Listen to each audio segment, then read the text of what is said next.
আমি এখন খবৰ এটাৰ কাৰণে আহিলোঁ যে এনেই সাধাৰণতে আমাৰ নাৰ্চাৰী মাৰ্কেট শনিবাৰে বন্ধ থাকে, কিন্তু কালি এটা বিশেষ কাৰণত খোলা কথা আছিল।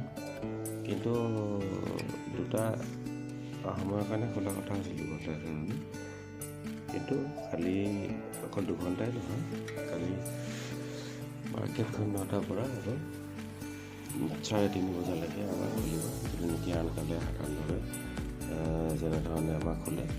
আৰু তাৰ পৰিৱৰ্তে আমাৰ সোমবাৰে অৰ্থাৎ 22 জানুৱাৰী তাৰিখে ৰামলালা প্ৰতিষ্ঠা এই শনিবাৰে সম্পূৰ্ণ দিনটো তাতে ব্যৱসায় হ'ব।